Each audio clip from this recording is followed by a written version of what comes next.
When you tell people what they want to hear, the door is swinging open because they want it to be true. When you're telling people, and this has been my experience over the years, of course, what they don't want to hear, then the door is solid shut with a padlock on it because they don't want it to be true. The question is, if we're mature, not do I want it to be true or don't I want it to be true? Is it bloody true? That's the question. And so that was a phase. It was a phase of control along the lines of the totalitarian tiptoe, going from A to B to C, but you know you're going to Z eventually. And that Z is total AI control of the entire global society.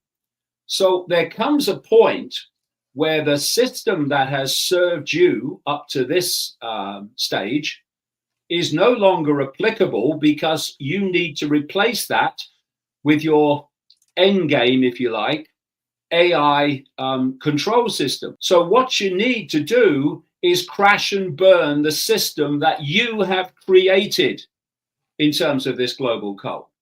And what you do to do that is you get people to appear to be doing it for one reason when they're doing it for a completely different reason. And they're getting the people that are being lassoed into this AI control system to cheer the demise of their freedom, masquerading as freedom, excuse me, freedom being saved. So you engage in the classic technique of all tyrants and tyrannies, which is divide and rule.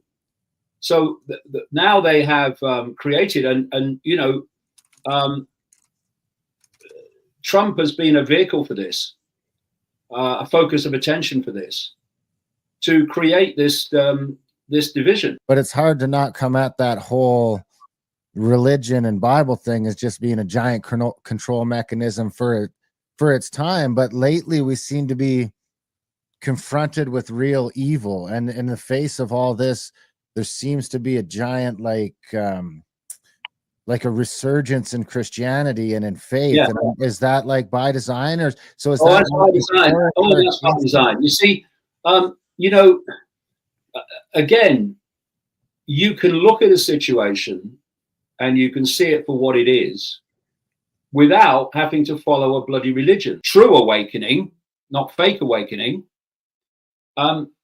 You have got to yourself expand your awareness and your frequency so that you can make that connection, and you can access that awareness, that knowledge. If you meet someone and you greet them, hello, and you ask them, well, who are you?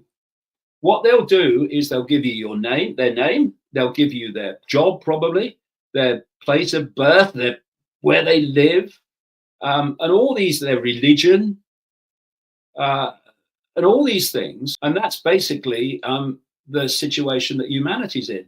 And it's we talk about this spiritual war between good and evil.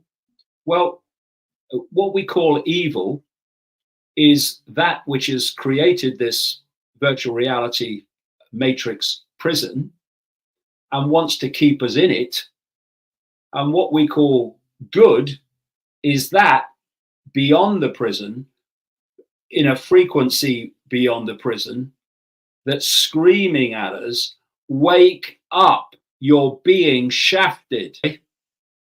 What we have to do is play our part in expanding our awareness through reevaluating our self-identity and connect with it. And then everything changes. And that's what this force that's created this simulated prison cell wants to stop. And you know, if it can create, there's other reasons why it does this, by the way, but if it can create wars and conflicts and depression and divide and rule and belief systems that are played off against each other instead of respecting everyone's right to have their own opinion, so long as they don't impose it on anyone else, then if you can do that, then you are holding attention in what I call the drama. You know, what we're experiencing in this reality is a bloody drama, constant drama. Oh, have you heard the latest? Oh my God, you'll never guess what's happened now. Drama, drama, drama. And what is that doing?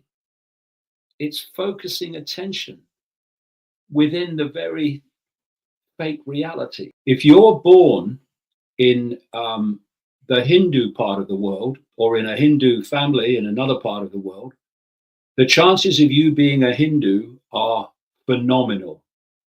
If you're born in the Middle East, your chances of being a Muslim are phenomenal. If you're born in the southern states of the United States, the chances of you being a Christian are phenomenal. Now, that is an indication, and let's put this into context. Of the 8 billion people that are supposed to be on the planet, 5.4 billion associate themselves with either Christianity, Islam, or Hinduism. And what this tells you is they're not coming to their own conclusions.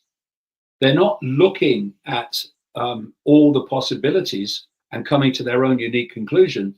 They're coming to the conclusion that they're told to have since they were born. Educating yourself on your terms is what real education is. I love it. Yeah, we love carrots. Yeah, it's awesome.